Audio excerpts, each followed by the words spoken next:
set up. Listen, Nebuchadnezzar, okay, we aren't going to bow down, okay? And if you want to throw us in the fire, go ahead, okay? Go for it, okay? Our God will deliver us, and if he doesn't, that's okay. We will burn for God, was their sentiment.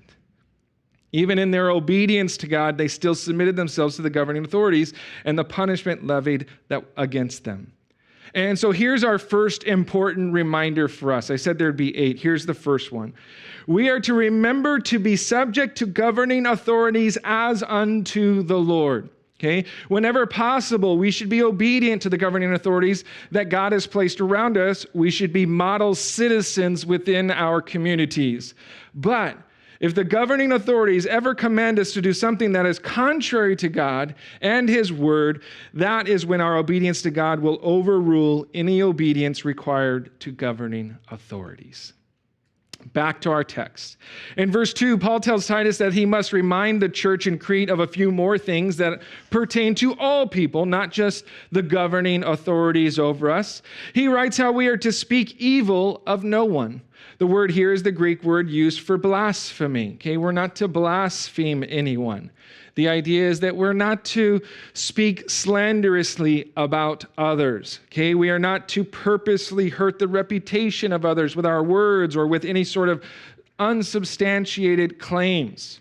We are not to insult people, and this goes for all people. Okay, even the ones that are totally against us. Okay, we are not to speak evil of anyone. And we can say some pretty nasty and vile things with our tongues, you guys. We need to be careful with how we use our words.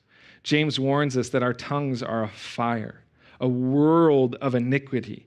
The tongue is so set among our members that it defiles the whole body and sets on fire the course of nature and is set on fire by hell. James says that no man can tame the tongue. It is an unruly evil, full of deadly poison. With it we bless our God and Father, and with it we curse men who have been made in the similitude or the likeness of God. Out of the same mouth proceed blessing and cursing. My brethren, these things ought not to be so.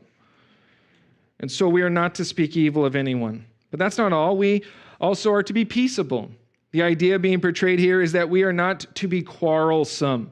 We aren't to be brawlers or contentious towards others. We aren't to be the kind of people who are going around looking for a fight. We are to be gentle. This carries the idea of being gracious and forbearing. We are to show all humility to all men. This is interesting to consider. The word translated humility is the Greek word praotes. Here in Titus, it's translated as humility, but it is mostly translated into English word meekness.